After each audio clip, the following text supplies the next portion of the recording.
world is not an argument. Years, that's what years do. Yours, that's what yours do.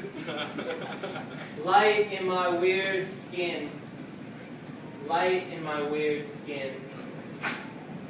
Going with grace again. Going again with grace. Love and fear and money. I'm chill with that shit. Love and fear and money. I'm chill with that shit. Love and fear and money. I'm chill with that shit. There you go, you got it, you got it. Okay, so for my next trick, what I'm going to do is, I don't know if this will work, it's a weird lopsided room, but like, so you guys who know who you are, you're on the edges. You're on the edges. So how this is going to start, we're going to start really wide with the whole world, and then it's going to compress into a tunnel. So you guys who are on the edges, I need your help now. You're not going to be able to listen to this next poem. Sorry.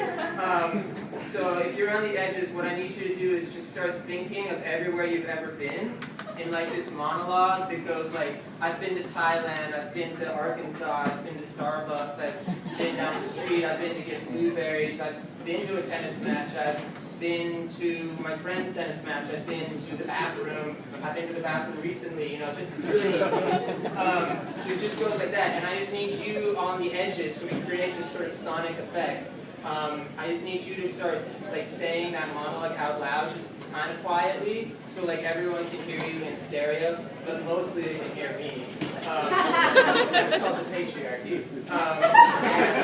So does that seem like it'll work? Okay, so on the count of three, just my edge people, just start, and then I'm going to do a little trick called hours of operation. So here we go, we'll try it. Just don't do it too loud, because like, I like listening to myself. So here we go, on the count of three. 1, 2, 3. I've been to Seattle. I wish the world's name was Alas, the world. It's hard to make a hot dog with your heroes. Run your name with a wishbone through the river. Any old curtsy on a jet ski. The world is the indecipherable handwriting on the world's to-do list.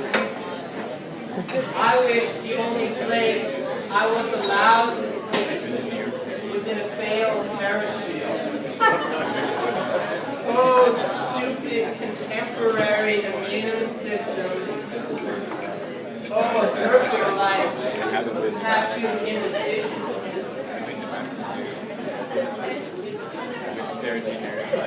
Love and fear and money. Love and fear and money. I'm chill with that shit. Love and fear and money. I'm chill with that shit. Love and fear and money. I'm chill with that shit. Love and fear and money. I'm chill with that shit. And then it gets a little smaller, it gets a little closer to you. I was in Italy, I was trying to buy a telescope, I met this guy, his telescopes are too expensive.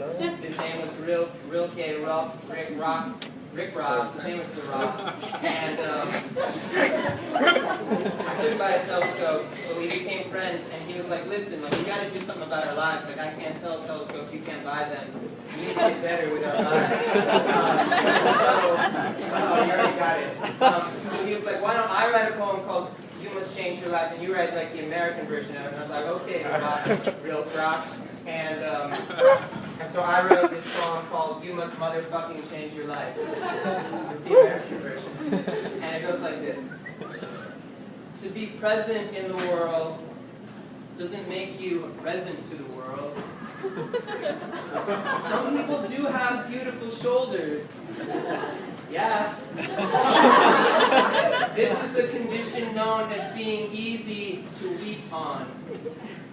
Belief equals imagination you gave up measuring. Rows of humongous cement tubes outside a nightly donut stop. A fortune teller waits for the porta potty to guess what song the jogger's using. No, you're moving it. The driver announces each stop to her empty bus. I want to be able to say, You can't ever say what will happen to you on a given day. In the same way, I want to go skinny dipping with 8 attractive friends without first consuming a relatively expensive amount of convincing. There's no moving on top of maybe? You tell me. Obvious equals in the way. Look it up if you don't believe me. Meanwhile, that person you see so often, you go, oh look, they got a new set of antlers. But you still haven't met them.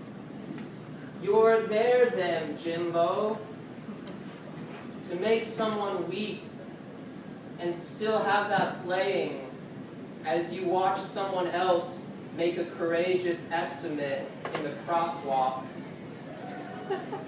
To be present in the world doesn't mean the world will mention you along the way. I want to be able to weep outside my nightly fortune like it's a given.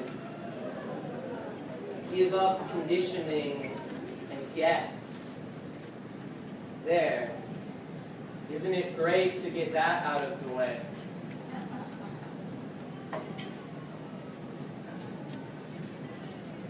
For my next trick, it's going to get even smaller. It's going to come back to America. And I need you guys, everybody's help now. I need everybody's help. I need everybody's help. I really need everybody's help. It's all the time.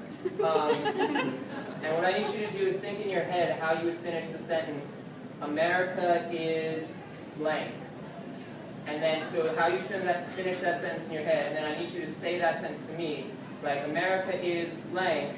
What do you think America is, Mike?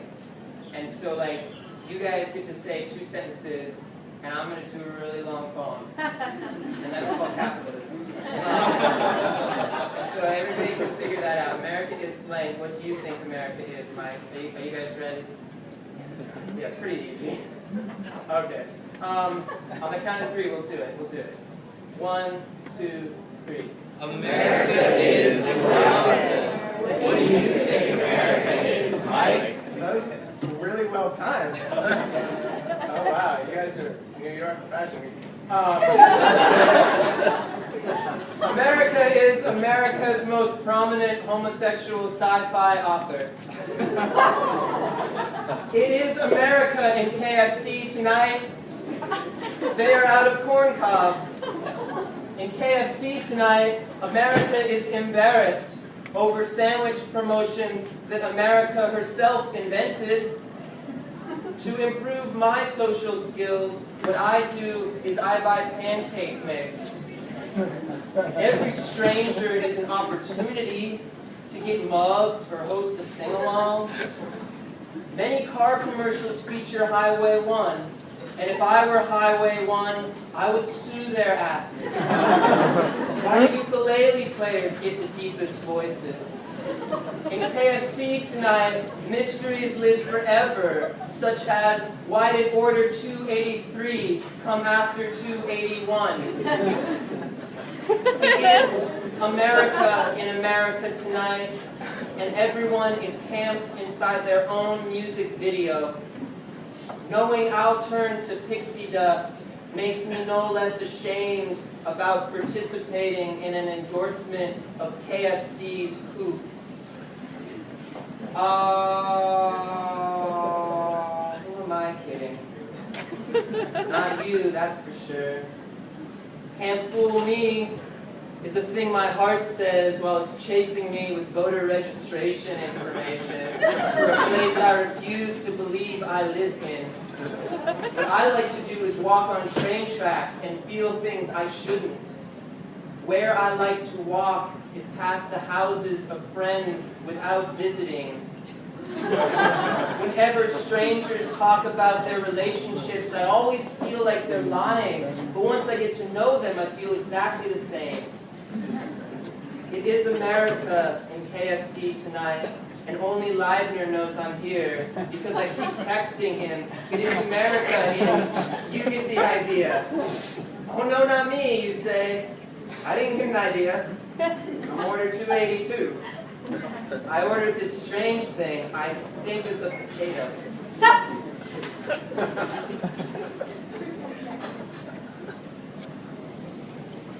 Love, fear, and money. Love, fear, and money. Chill with that shit. Love and fear and money. Chill with that shit. Love and fear and money. Chill with that shit.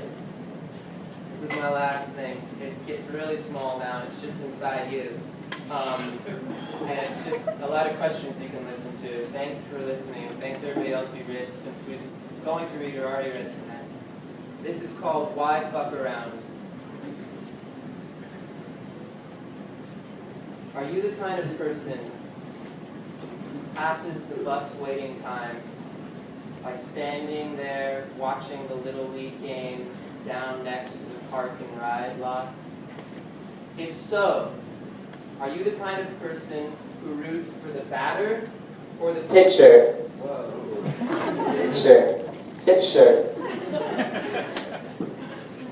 If batter, do you take quotes to your helmet? Do you bellow in general? Do you ignore names of pitches because you know you'll swing at all of them? Eyes, who asked you? Do you eat standing up? Is toast kind of immediate? Will you sit on the couch no one saw anyone put there? Lie even? Do you name your appliances? Do fries near you fear theft? Period. Sweet potato?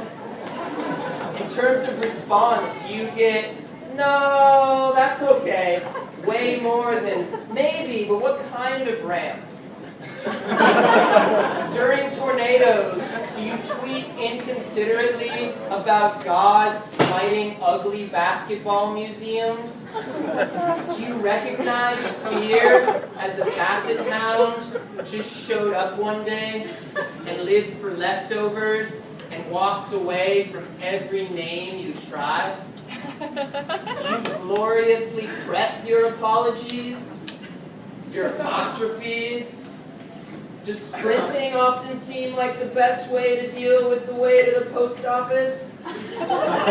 Speaking of the post office, how about those automated postal centers? Am I right or am I right? Okay, here's one. Do you not only go up to moody, balding strangers at warehouse reverb shows where the video art, it's gauche to say, but the video art is trying to look like Windows Media Player, right? And brush the strangers on the shoulders and say, am I right or am I? But you also go up to the only people you know at the show. And you go, wouldn't it be funny if, actually, is 80% of all you ever say, wouldn't it be funny if? And 20% is thanking counter service people. And 10% is making desperately non-committal jokes. And 5% is prep out the window apologies. And 2% is whispering something about fireflies and masonry in order to worship someone's legs. And the last 1% is wondering in silence to yourself if you will die with saved passwords the last to go. Or if silence by itself is the best wondering you'll ever reach. Not that knowing would ever stop you from standing inside your life under summer's bonus sunlight above the kids sponsored by local backhoes, blowing their wrists out on pitches their coaches shouldn't be explaining yet. Oh, you, with most of what you call loving, given over to everything you're guaranteed to be the last to know.